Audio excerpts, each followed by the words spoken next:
Hello and welcome to this edition of Age of Truth TV. I'm Lucas Alexander. It's the 21st of September 2013 and we are at the Open Mind Conference in Skanderborg, Denmark to meet F. William Engdahl.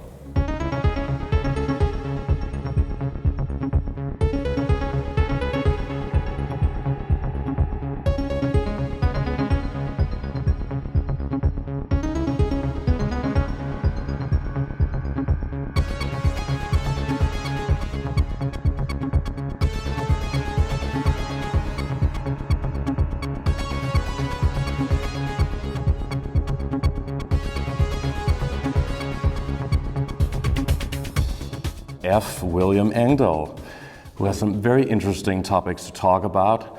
Thank you very much for joining us in Age of Truth TV. It's wonderful to have you here. And I would like to start this interview by asking you, of all of these things you talk about the economy, the world economy, you talk about GMO, which we'll get into as well, and lots of things a lot of people would consider to be conspiracy theories. And of course, truth-seeking and truth research. And I'd like to ask you, how did it all begin for you? How did you get into the field of truth-seeking and truth-speaking? And why did you decide to go public with your information? It began, I suppose, shining lights into dark corners back during the 70s when I looked at as a journalist in New York City. I went into the oil crisis back then, where OPEC declared an embargo on oil deliveries to the US and also to Europe. The more I dug into this, the more I got fascinated by the fact that what appeared to be the crisis was only the surface of the reality. And that began a fascination with the power of these corporations, Exxon, Mobil, at that time they were called the Seven Sisters. And I began, as a economic journalist, freelance journalist in New York, I began following their activities over a period of several years. And more I realized they had an interlink with the largest banks on Wall Street, Chase, Citigroup, and so forth. And that behind them there stood a family called Rockefeller. My tendency is to always look, what's the history of this? Where does this animal come from? What are its feeding patterns? Where does it go for shelter? So I began doing that with the history of these oil companies. This really opened up a whole different dimension. Wars in Mexico under Woodrow Wilson for control of the oil there against the Rothschild Group, which was called Royal Dutch Shell. So there were British and American wars being fought out over control of oil that most people had no idea, no clue of. You mean between the Rothschilds and the Rockefellers? Yes. They didn't join forces? Not at all. Really? Not at all. And these were bitter wars that went up through the end of World War II, when the Rockefeller Group, of the Seven Sisters companies, came out of the war as the dominant group in the world oil trade. Roosevelt had made a coup d'etat over Churchill by winning the agreement of the King Ibn Saud of Saudi Arabia to give Aramco, the American oil majors, the Rockefeller companies, the rights to develop the Saudi oil fields. Now the British neglected Saudi Arabia after World War I because they didn't realize the oil wealth that was there. American geologists had figured out that there was huge oil there, and they went in and pulled it out from under the British. So the history of the Middle East since that time, and the history of much of the world during the Cold War with the Soviet Union, was defined by this power play over control of oil, not needing the oil, but wanting to control it, control the price, control who gets it at what price, and that's power. So you're actually saying that the two families, the Rothschilds and the Rockefellers, they are separate in their goals? Combined and conflicting goals. All right. Combined and conflicting goals. Right. It's a paradox, but that's how it operates. Interesting. The family funds of Rothschild and Rockefeller have made a certain fusion in the last months. But in the last months? I think 1 or 2 years ago, I don't recall the exact details, but I'm not a conspiracy theorist. I'm a researcher of conspiracy facts. And almost everything that happens in our world is two or more people or groups conspiring to get a certain goal. There's nothing. So you don't think that the term Illuminati exists? Of course it exists. Of course it exists. Ordinary people need to have a roadmap of what's being done to imprison them. They don't need to have airy-fairy words like Illuminati or this or that or whatever, or the reptilians, as some people term them. I think there are powerful families whose names are not made visible to the public, right, that are not named Rockefeller, that are not named Rothschild. So, some even suggest that they're even more powerful or richer even. Yeah, and kind of a pyramid of power, if you will. But why spend your energy trying to figure that out? Look at the footprints of what they do in our daily lives and try to understand how that's destroying our lives and our... So if not the Illuminati, then at least what is very famously known, the term the New World Order. Yeah. Is that something that I would like you to explain to us what the New World Order really is and what their goal is? Okay. David Rockefeller in his memoirs boasts that if he's accused of advocating a New World Order, and if that's the charge, I gladly accept it, he said, something to that effect. It's basically what Michael Ledeen, a researcher that's part of this broader stratagem, wrote in a book with the title Universal Fascism. Now, fascism is a term that's often misused. I use it very rigorously. Totalitarian control over every aspect of our lives, our thinking, medicating our children from the earliest years with different kinds of medication to effectively turn them into zombies. And vaccines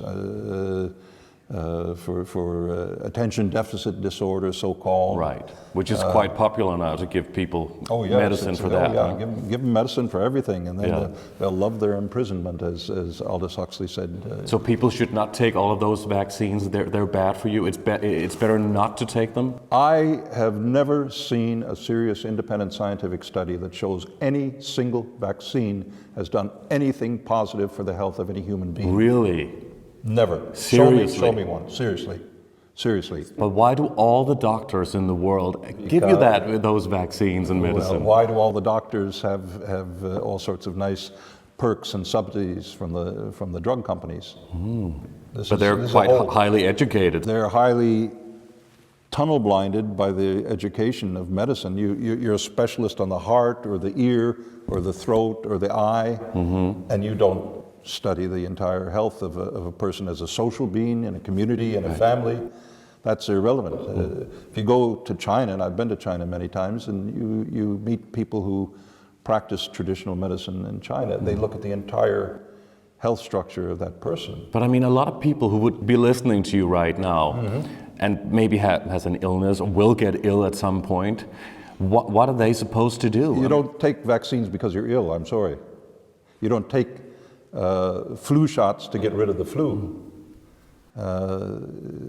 It's a trillion-dollar industry, the medical industry worldwide that's built up around this. So they do it because of money, because of it's an industry? No, I don't think so. I think, and I've thought a lot about this, I think ultimately let's go back to the Rockefellers. Let's look at them. Back in the 1920s, after they created the tax-exempt Rockefeller Foundation, they reorganized the entire study of medicine in the United States of America. They marginalized and largely pushed out of the scene naturopaths, people using natural cures for illnesses and so forth, chiropractors, osteopaths. They tried to marginalize and make them unattractive for ordinary Americans.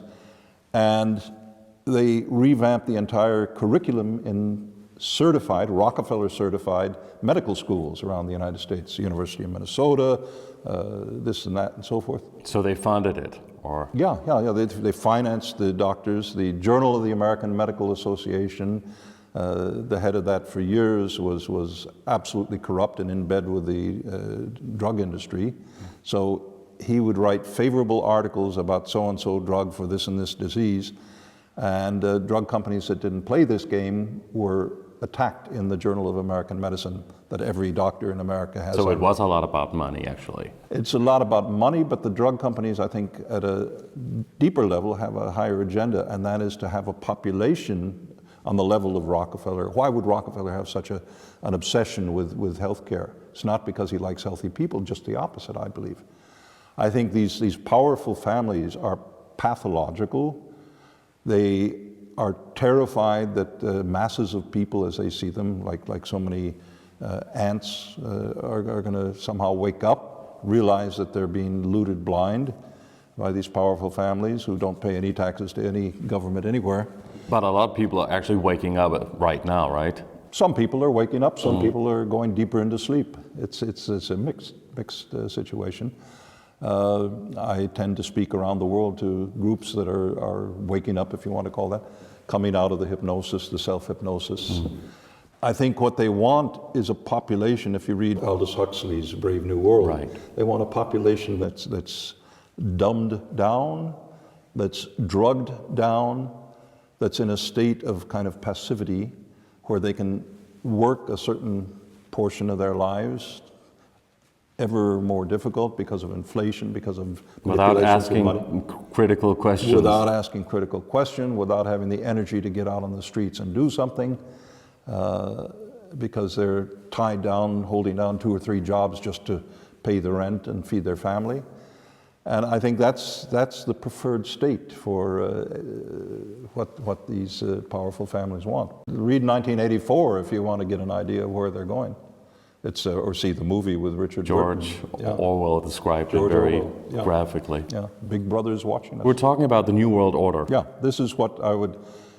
Globalization is an aspect of that, where you have homogenized corporate control of virtually every economy on the planet, including they're trying to seal that with China. China is kind of waking up in the last 3 or 4 years and is not too terribly happy about what they see as this control from the U.S. So is China part of the New World Order as well? Half-half. Russia, the same thing, half-half. Iran is an outcast. That's why they want to break Iran. It's not because of some nuclear weapons. It's because of Iran is not singing to the same sheet of music as the New World Order, the OECD. So does that also include the most current world crisis right now, the Most crisis definitely. in Syria? Most definitely, yeah. All the wars, you can connect a red line to all the wars in the post-World War II period. And each one of them is increasing the power of these elites over different parts of the planet. The Iraq War, the reason for that wasn't to get Osama bin Laden because he wasn't anywhere near Iraq. Saddam Hussein hated the guts of Osama bin Laden. But there was a poll done after the propaganda machine of the establishment media in the US, CNN and the usual list of suspects, they began... Which was after 9/11. After 9/11, they began talking about the need to go to war against Saddam Hussein's Iraq. He's a person worse than Adolf Hitler. And then they did a poll of Americans and said, who do you think is responsible for 9/11? Saddam Hussein. What? You know, the psychological manipulation of the American population is so far developed that they don't even have a clue. Huh? So effective, yeah. They don't have a clue of how they're being manipulated. So who was responsible for 9/11? Was that Al-Qaeda and Osama bin Laden? 19 Arabs with box cutters did not divert 4 commercial airliners from their flight path, including sending one into the wall of the Pentagon, the most secure building on the face of this earth, airspace and land space.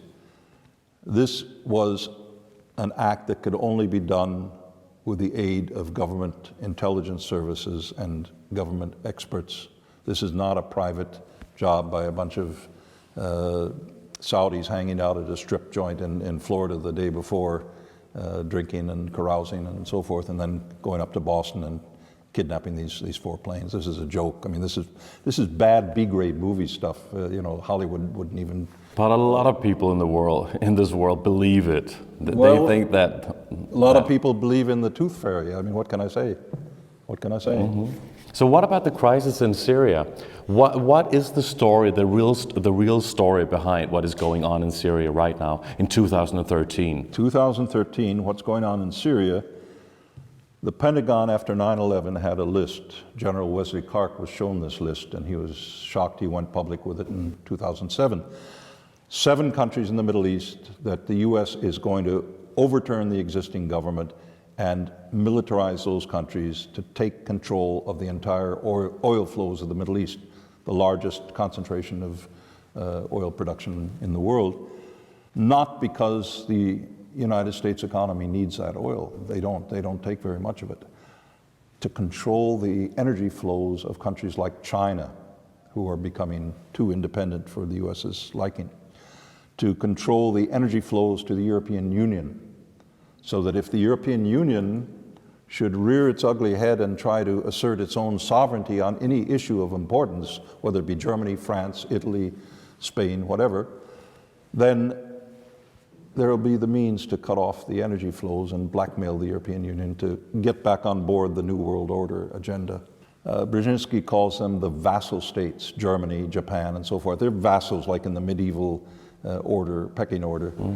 The Europeans don't like this. They set up something in 1989 called the European Monetary Union, the European Monetary System, the Maastricht Treaty. And in the Maastricht Treaty, there was a provision for a European defense union. Well, the US looked at that and said, wait, we don't want a European pillar of NATO. NATO is an American-controlled military machine that's our weapon of global empire. Europe cannot be allowed to have an independent military voice and its own independent military policy. They must be subsidiary to American policy, and that's what we have today in the European defense arrangements. So the US and all the European countries, the European Union, is actually, they are together in this New World Order agenda strategy. To a large extent, yes, but they also realize that the strategy works against the interests of Europe. So there's always this potential that the thing breaks down. In what way is it working against the interests? Well, the economies of Europe. The economies are the euro. But isn't that orchestrated as well? A lot of people seem to think so. You can imagine that everything's orchestrated, but that's kind of a self-hypnosis.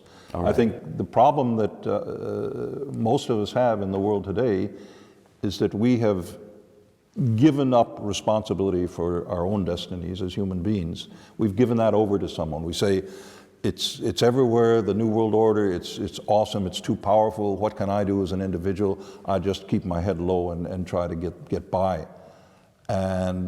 But that's when they're instilling fear in people, right? Yes, of course, that's exactly it. That's the only weapon that all of these devices So what should people do not to fear what is actually happening and hearing this information? First to inform themselves, to check out is this a theory that I'm propounding in my books with ample footnotes and so forth? Mm-hmm. Is this some crackpot lunatic nonsense?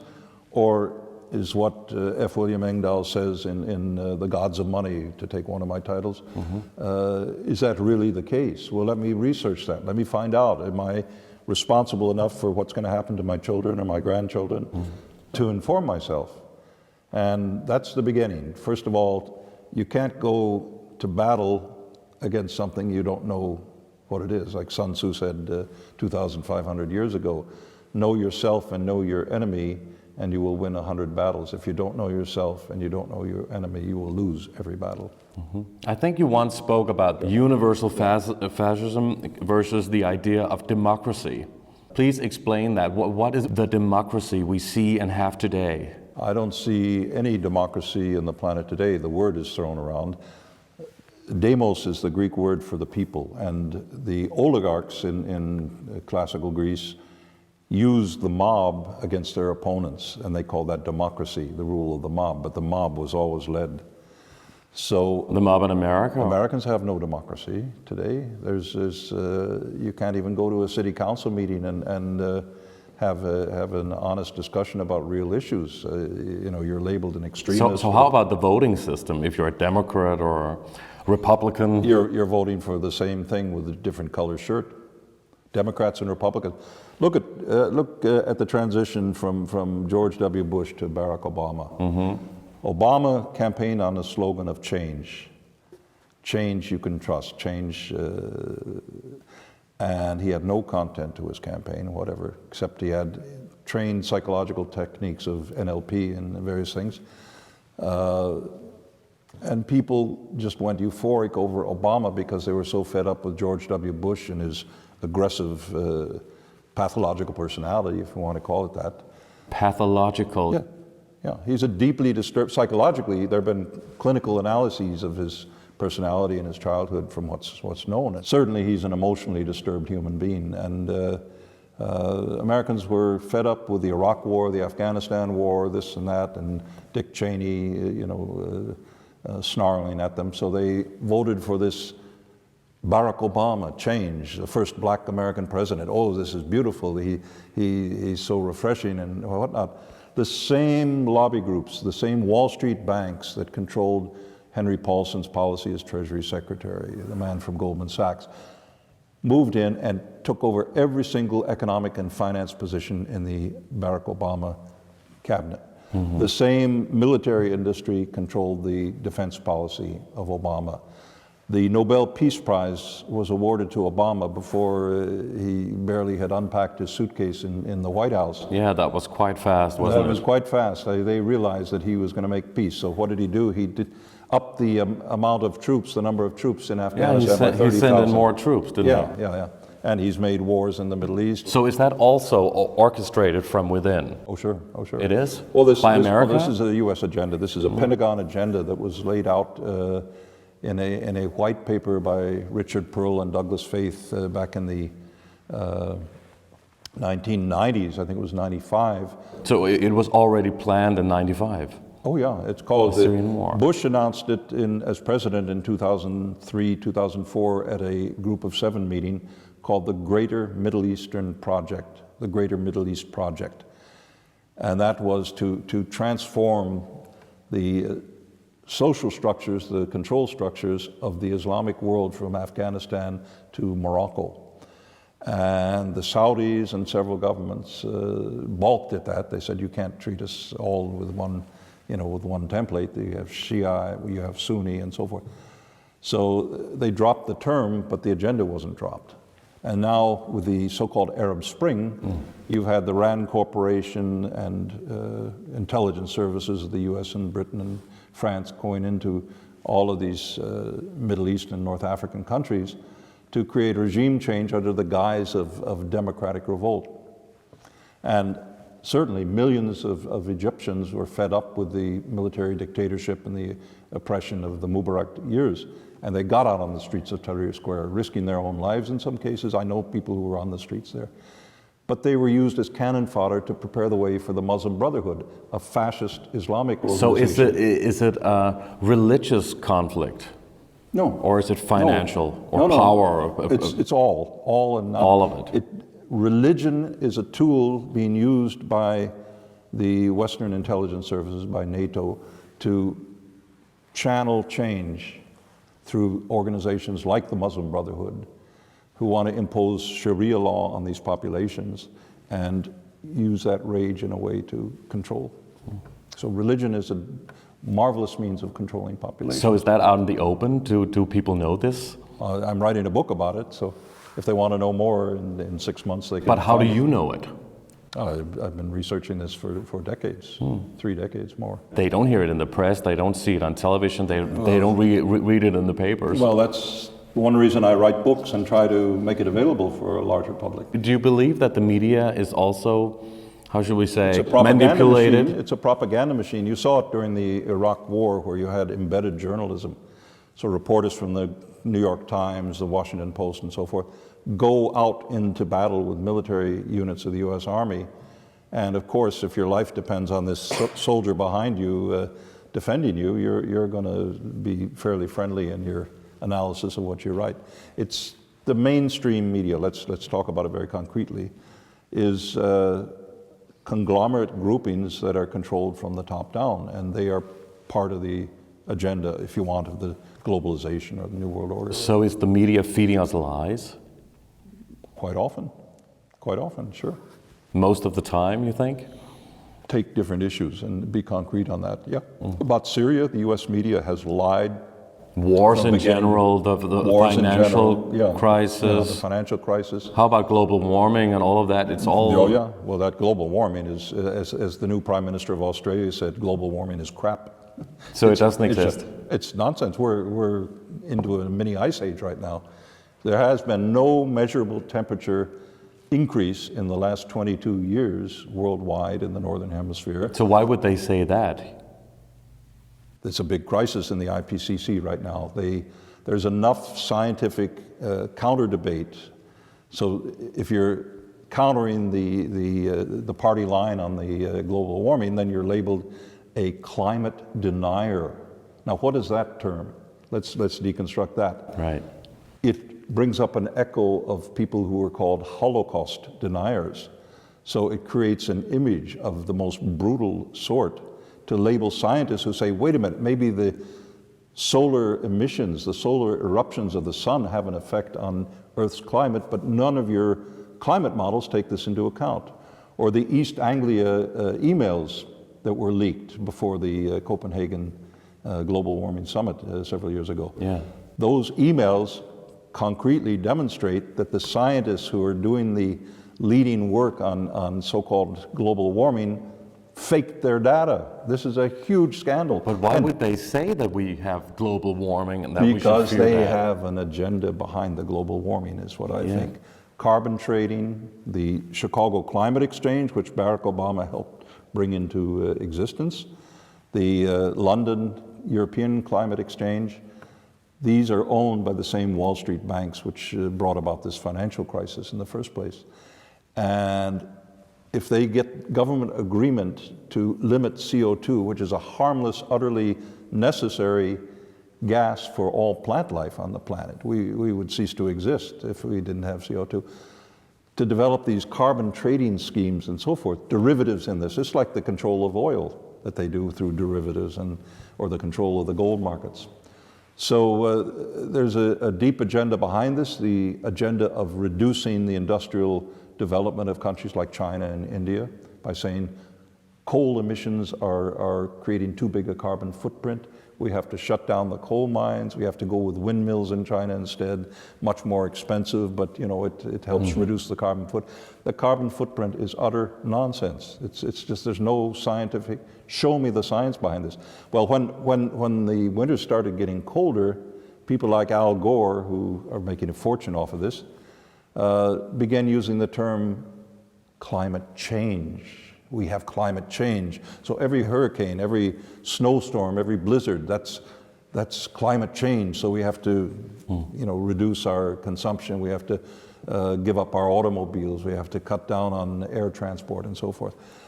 Well, you can't have it both ways. Either your theory says there's a greenhouse effect, that CO2 emissions into the atmosphere go to a certain tipping point, and then the icebergs melt, New York City goes underwater and so forth, or you don't have that. So it's again about oil and coal and gas and all of these things. It's about control of populations, reducing their living standard. It's a Malthusian agenda. It first appeared, it's interesting, I go through this in one of my books, The Gods of Money.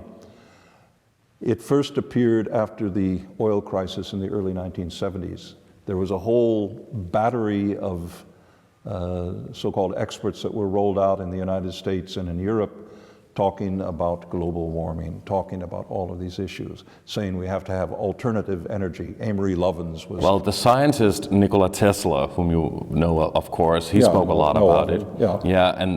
But how do you think that free energy versus oil and gas, coal, and all of these things that would actually undermine that whole financial... We haven't developed it on a commercial scale anywhere in the world yet, have we? Tesla died a pauper, and when he died, so far as I know, the FBI raided his apartment and took all of his papers, his scientific papers. Yeah. His funding from J.P. Morgan, he was at Westinghouse for a number of years, Westinghouse Electric, and J.P. Morgan funded him. He thought this man is a genius, give him money, until Morgan asked the question, how much can I charge for this energy? He said, no, it's free for mankind. Cut off his funding immediately. Right, that's it. Yeah, so they want power, and money is a means of power. And it's power corrupts, and absolute power corrupts. A lot of people say that the elite is keeping it a secret, that free energy actually does exist, and I it have no would question really that jeopardize the whole financial system, the structure. It's the same with oil. There is no peak oil. There is no shortage of hydrocarbons in the earth. They're generated not from dead dinosaur detritus or algae 500 million years ago or whatever. They're generated in the core of the earth through this vast, huge oven and pushed upward. And then they intersect different chemical elements where they become petroleum, coal, or gas. Mm-hmm. And they're there in abundance. We just have to know how to find them. Please explain to us what the Federal Reserve really is. The $1 bill that has the pyramid with the all-seeing eye on the back of it. Isn't that interesting? Yeah. Isn't that interesting? Yeah. And that was put on the dollar bill when? Sometime in the 1930s 30s or 20s. or something, yeah, exactly. Unfortunately, I don't have a dollar bill with me. They're not worth very much anymore. No, but still the symbolism is there. The symbol is there. It's the Egyptian pyramid, and in Latin underneath is New World Order. Yeah, Novus Ordo Seclorum. Huh? Yeah, exactly. So, and then there's the all-seeing eye at the top of the pyramid. Isn't that interesting? Yeah, but the Federal Reserve, that is a private. Federal Reserve is a privately owned central bank. Right. It was deceptively put in the form of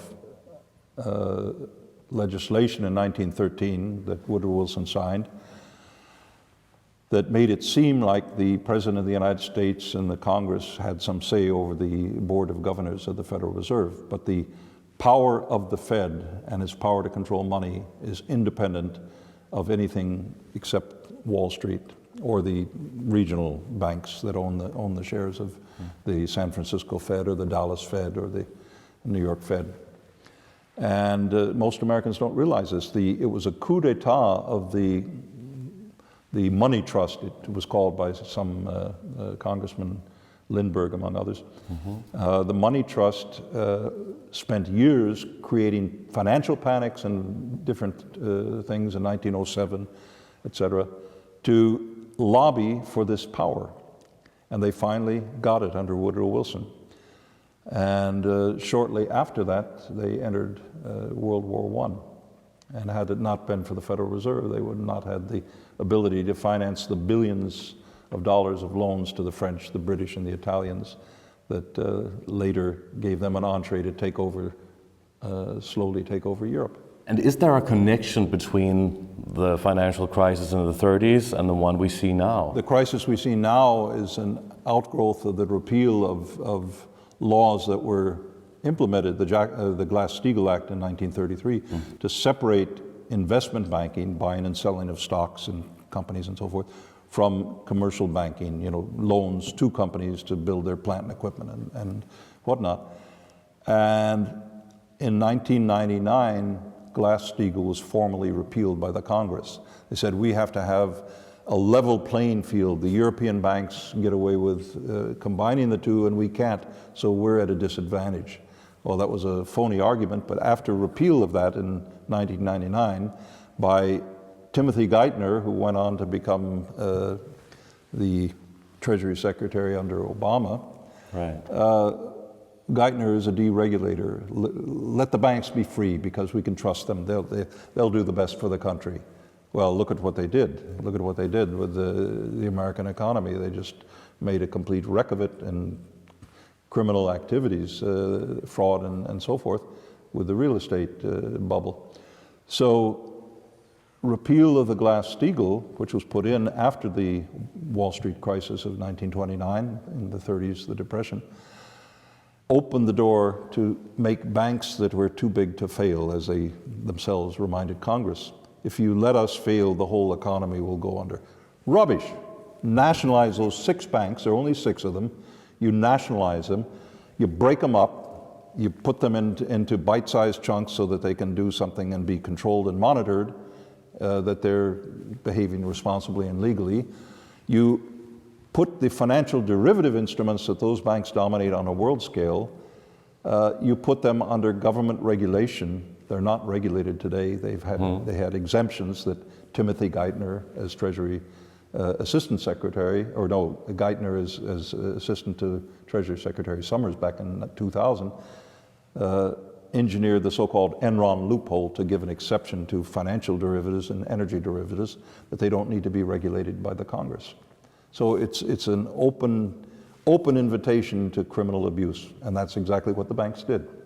So those should have been nationalized. They're not too big to fail, they're too big to survive in that present form, but they're destroying entire nations. They're destroying, look at the economies of Greece, of Portugal, So the bankers are the real shadow government, or what? Well, the control, as Kissinger said back in the 70s, if you control money, you control the entire world. And that's their goal. Well, Kissinger's name is a name that always comes up when you research the field of truth-seeking or conspiracy. Is that, how involved is he? He was also part of the Bilderberg Group from the early beginning, right? Mm-hmm. How much power does the members of the Bilderberg Group actually have, do you think, globally, I mean? I think Bilderberg is one of a number of fora or organizations where these powerful people meet and plot strategy. It's by no means the only one. And I think the interesting meetings don't take place in Bilderberg. That's kind of a diversion because it's become like a media event. Recently, though. Recently, in the last 5, 7, 10 years. Yeah. But before that, I think the Bilderberg, well, go to its founding back in the 1950s. It was set up by certain powerful interests, including David Rockefeller in the United States, to make sure that the European governments and the European economies were reading from the American sheet of music that they wrote. So the oil shock in 1973, I go through this in one of my books, Century of War, and the newest book, Myths, Lies, and Oil Wars. Right. The oil shock in the 70s was imposed during the Yom Kippur War in October 73. But the discussion was held in May of 1973 in Saltsjöbaden, Sweden, outside of Stockholm, at a meeting of the Bilderberg. Henry Kissinger was invited to that meeting. David Rockefeller was there. Evelyn de Rothschild of NM Rothschild in London was there. All of the major oil companies were there. They're always there, right? Like every year. I don't look at the attendee list every year, but the point about that particular meeting is that they heard a presentation by an American oil expert consultant to the Seven Sisters that the OPEC countries were about to raise the price of oil something like 400%. 6 months later, the Saudi king declared the embargo that raised the oil price dramatically, and the Shah of Iran finished the job, and it came out to 400% within 6 months. And they didn't talk about how do we convince the Arab OPEC countries not to do that. Quite the opposite. They said, what do we do with all the dollars that we're going to have in the world economy? We have to figure out plans to recycle the petrodollar. So they do plan everything before it actually happens. Well, in that instance, they did. I don't have this. I happen to have come into possession of the confidential minutes of that 1973 meeting, and it's a crucial part of the book in Myths, Lies, and Oil Wars. Whether it's still as significant as it was back in the 70s, I can't say. It's a different situation now. Some of the same people are still attending, even though they're quite some of the same people still attend. Sometimes Kissinger doesn't go, like when he had to go to Greece and face possible arrest for the Cyprus conflict when he was Secretary of State. You know, these are one of many. There are books that have been written on the Bilderberg conspiracy, and I frankly find that they don't shed much light on anything that's helpful to most people. The point is, powerful interests work in a variety of channels to get their policies through, and that's what we should focus on. Are those policies, global warming, peak oil, that we have to build windmills all over the countryside and offshore in the North Sea and so forth, are inefficient windmills that raise the price of electricity for average consumers double or triple because of a non-existent CO2 global warming? I mean, are these wise policies or not? That's the kind of discussion we should be having. Taking responsibility as citizens for these issues, not the Bilderberg. What should people do, actually? Wake up. And take what? responsibility for their destiny. I'll give you an example. There was a referendum in the state of California some months ago about labeling food containing GMO, that consumers would know what they're eating, because most Americans eat a diet that's GMO. They don't know it. It's against federal government regulations to label food containing GMO or not. So the state of California was organizing this referendum. Monsanto spent millions of dollars, and the GMO companies spent millions of dollars to block that referendum. They succeeded, by whatever means is another question, but they succeeded. The referendum failed. Monsanto, the world's largest company of seed, cotton, wheat, corn, crop. Yeah, etc. Monsanto is the giant of the GMO mafia. Right. The one woman, a mother in Utah, I believe, got so upset when she read about what Monsanto had done to block this referendum that she came upon an idea. It cost nothing except some time. She set up a Facebook and created an idea, March Against Monsanto. It went viral on the internet. She named a date in May that there would be demonstrations, there should be demonstrations against Monsanto. Millions of human beings turned out on the streets spontaneously. It wasn't organized by Greenpeace. It wasn't organized by the usual NGOs that may or may not pick up this question as an issue. They had to take a back seat. It was organized by ordinary people who said, yeah, this is good, I'll organize one in Frankfurt. Yeah. I never got deeply into this before, but the more I read, the more alarmed I become. Let's bring some people. They invited me to speak on Monsanto and whatnot, and that's what happened. That created a sea change in opinion against Monsanto worldwide. Yeah. That's one mother, one housewife, with a few minutes of time to set up a Facebook. That's quite an interesting that's thing to think about. I'm one person. I don't have any sponsor. I don't have any corporate angels or patrons or whatever. I live by my writings. I live by sale of my books. Mm-hmm. I'm my own publisher. People can go on Amazon and find the titles under my name, do a Google search. And do you also have a website? Yes.